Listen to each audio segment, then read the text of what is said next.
October 1942. Lyon, Vichy, France. The city breathes quietly now. Not peacefully, carefully, boots echo down cobblestone streets before dawn. Somewhere, a tram bell rings once and stops. Windows stay dark longer than they used to. In a narrow apartment above a shuttered cafe, a radio operator leans close to a receiver, headphones pressed tight, pencil hovering above paper. He is waiting for a voice that may never come. The message cuts off mid-sentence. It happens everywhere. Not all at once, just enough to notice. By autumn, the resistance understands the pattern. It isn't betrayal. It isn't incompetence. It is something colder. German direction-finding units, gray vans with antenna arrays like skeletal crowns, move block by block, street by street, listening. They do not chase people. They chase signals. The radios are disappearing. Then the operators. Then the silence. The German military calls it Funkabwehr, radio defense. A science refined since Poland, perfected in Paris. Now tightening its grip on Lyon, a transmission lasting more than 20 seconds can be triangulated. 30 seconds can get you killed in resistant safe houses. Commanders argue in whispers over technical manuals smuggled from London. More encryption. Stronger transmitters. Better discipline. They debate frequency hopping and power output, as if the problem is complexity. But the streets tell a simpler story. Radios look like radios. And that is enough. In the mornings, notices appear on walls. Executions at dawn. Names printed neatly. Crimes listed as communication with the enemy. The city learns to read quickly and forget faster. In a small grocery shop near the Seine, a woman watches all of this without comment. She weighs flour, counts ration stamps, wraps bread in brown paper with hands that do not shake, at least not where customers can. See, she notices something the meetings miss. The vans never stop outside bakeries. Bread lines form every morning like clockwork. Hunger is predictable, necessary, invisible. German patrols stand nearby, rifles slung, bored. They check papers. They search apartments. But they do not search baskets filled with bread. The woman watches a direction-finding van roll past her street, antennas twitching slightly, like an insect tasting the air. It does not slow. She does not say anything yet. That night, another transmission is lost. Another operator disappears. Another safe house goes quiet. The resistance is suffocating, not from fear, but from isolation. How do you speak when speaking is fatal? The question hangs in the city like smoke after a bombing everywhere. Impossible to grasp. The woman closes her shop early. She takes inventory she does not need. Flour she cannot sell. Bread she cannot keep. She thinks about the weight of loaves. The warmth they carry in the morning. The way people treat food as sacred now. And she thinks about radios, not how they work, but how they look. The resistance is trying to outrun technology with more technology. She understands something else. The Germans are not listening for ideas. They are listening for shapes. She folds the thought away like a note she cannot afford to lose. Outside, Lyon grows quieter still, and silence, she knows now, is not peace. It is a weapon. November 1942. Lyon wakes before sunrise. The bakery line forms early. Women mostly. A few old men.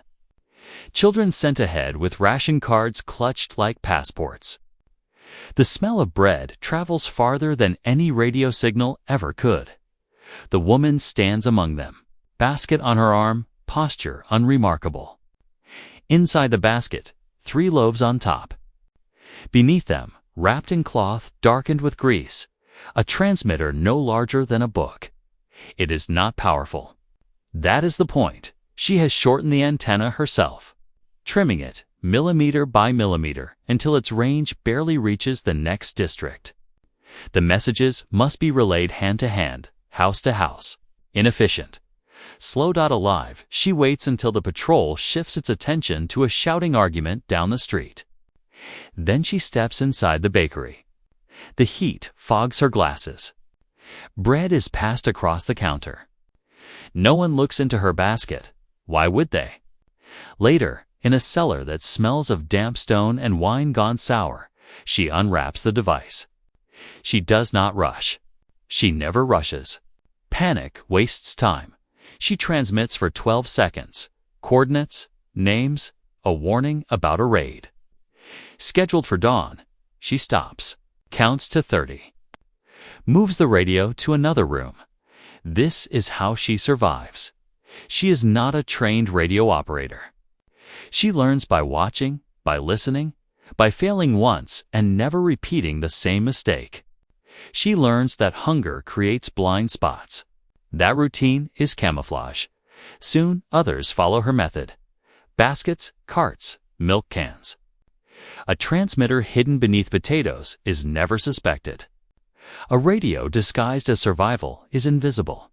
The Germans notice transmissions again. Brief, scattered, frustrating. Too short to trace. Too weak to fix. The vans circle more often now, their antennas sweeping wider arcs. Confused, the resistance begins to breathe again. Orders move. Sabotage resumes. Trains derail not dramatically, but effectively. Bridges fail just long enough. She keeps no records. She trusts memory. Paper can betray you.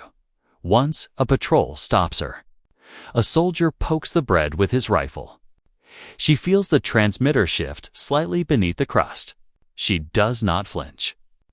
Hunger has taught her something about faces, how to look empty when you are full of fear. He waves her on at night. She washes breadcrumbs from her basket and listens to distant artillery. She knows the war is turning, slowly, expensively. She knows she will never be thanked for this. That is fine. She is not trying to be seen. She is trying to be unheard. And in occupied Lyon, invisibility is victory. August 1944. The sound of tanks is unmistakable now. Lyon does not erupt. It exhales. Resistance fighters emerge from basements and back rooms, blinking in daylight that feels unfamiliar. Messages arrive without fear of interception. The radios transmit openly, proudly, loudly. The system holds. For nearly 2 years, the network survived. Not because of superior equipment, not because of command brilliance, but because someone understood how occupation thinks. After liberation, reports are written quickly. There is little appetite for nuance. Success is attributed upward, to coordination, to material, to allied strategy. Improvised methods are footnotes.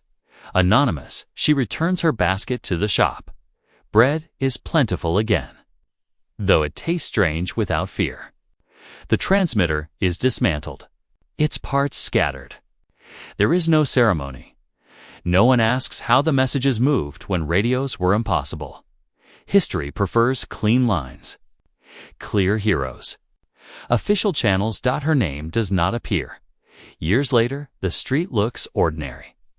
Children pass where vans once crawled. The bakery is renovated.